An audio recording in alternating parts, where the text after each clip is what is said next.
1, 2, 3, 4, 5, 6.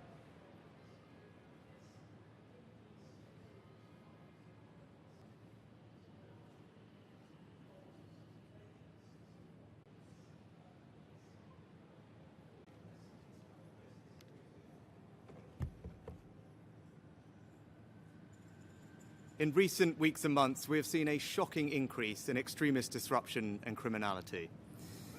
What started as protests on our street has descended into intimidation, threats, and planned acts of violence. Jewish children fearful to wear their school uniform lest it reveal their identity. Muslim women abused in the street for the actions of a terrorist group they have no connection with. Now our democracy itself is a target. Council meetings and local events have been stormed. MPs do not feel safe in their homes. Long-standing parliamentary conventions have been upended because of safety concerns. And it is beyond alarming that last night the Rochdale by-election returned a candidate who dismisses the horror of what happened on October the 7th, who glorifies Hezbollah and is endorsed by Nick Griffin, the racist former leader of the BNP. I need to speak to you all this evening because this situation has gone on long enough and demands a response not just from government, but from all of us. Britain is a patriotic, liberal, democratic society with a proud past and a bright future. We're a reasonable country and a decent people. Our story is one of progress, of great achievements and enduring values. Immigrants who have come here have integrated and contributed. They have helped write the latest chapter in our island story. They have done this without being required to give up their identity. You can be a practicing Hindu and a proud Briton as I am, or a devout Muslim and a patriotic citizen as so many are, or a committed Jewish person and the heart of your local community, and all underpinned by the tolerance of our established Christian church.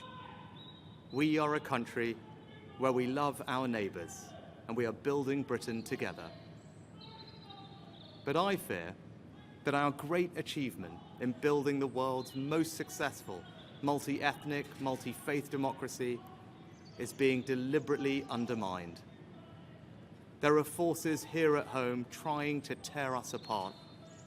Since October the 7th, there have been those trying to take advantage of the very human angst that we all feel about the terrible suffering that war brings to the innocent, to women and children, to advance a divisive, hateful ideological agenda.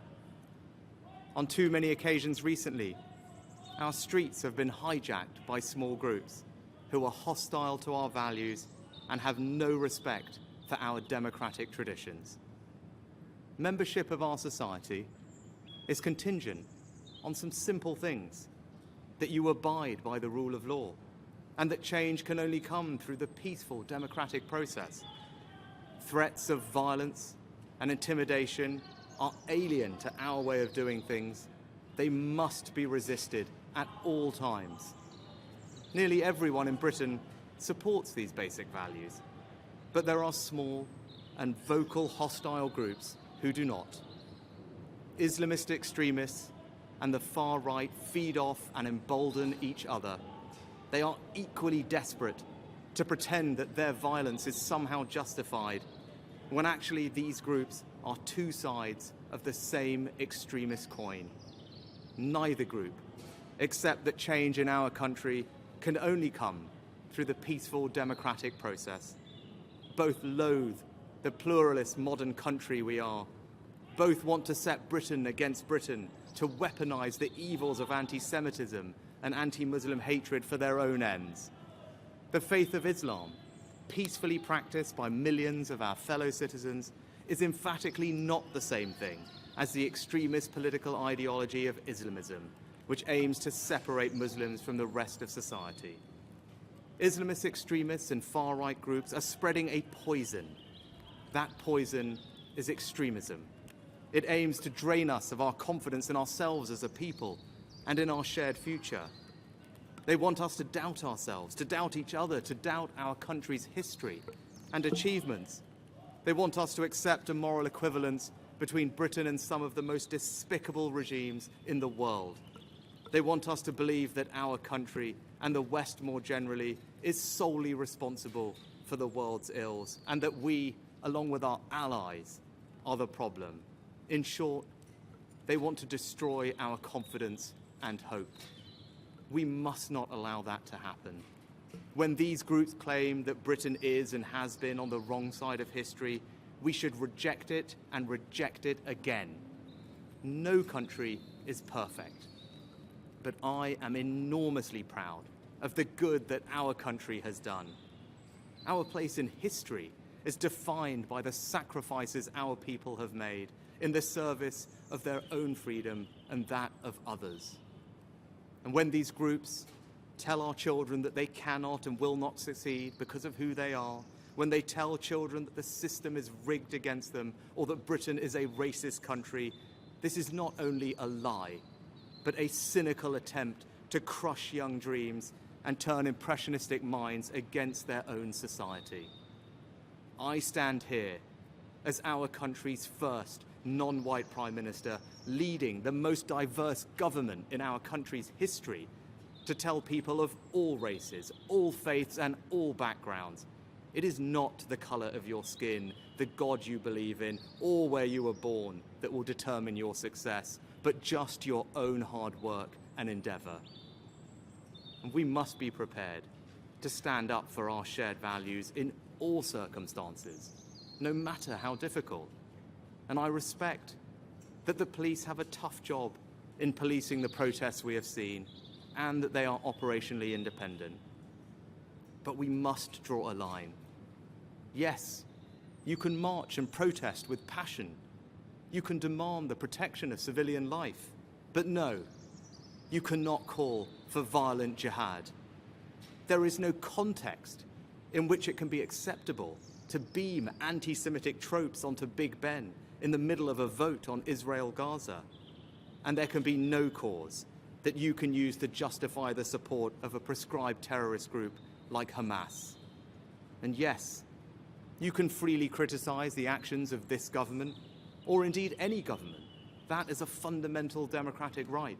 But no, you cannot use that as an excuse to call for the eradication of a state or any kind of hatred or anti-Semitism.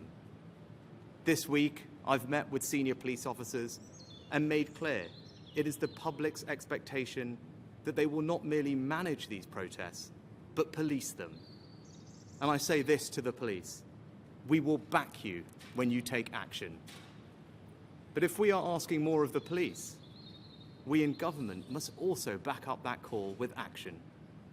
To that end, this month the government will implement a new, robust framework for how it deals with this issue, to ensure that we are dealing with the root causes of this problem, and that no extremist organisations or individuals are being lent legitimacy by their actions and interactions with central government. You cannot be part of our civic life if your agenda is to tear it down. We will redouble our support for the PREVENT programme to stop young minds being poisoned by extremism. We will demand that universities stop extremist activity on campus. We will also act to prevent people entering this country whose aim is to undermine its values. The Home Secretary has instructed that if those here on visas choose to spew hate or protest or seek to intimidate people, we will remove their right to be here. And our Britain must not be a country in which we descend into polarised camps, with some communities living parallel lives. It is not enough to live side by side. We must live together, united by shared values and a shared commitment to this country. And I want to speak directly to those who choose to continue to protest. Don't let the extremists hijack your marches. You have a chance in the coming weeks to show that you can protest decently, peacefully, and with empathy for your fellow citizens. Let us prove these extremists wrong and show them that even when we disagree, we will never be disunited from our common values of decency and respect. I love this country. My family and I owe it so much. The time has now come for us all to stand together to combat the forces of division and beat this poison. We must face down the extremists who would tear us apart. There must be leadership, not pandering or appeasement. When they tell their lies, we will tell the truth. When they try and sap our confidence, we will redouble our efforts. And when they try and make us doubt each other, we will dig deeper for that extra ounce of compassion and empathy that they want us to believe doesn't exist, but that I know does. If we do that, we can build on our great achievement in creating today's Britain, a country of kind, decent, tolerant people.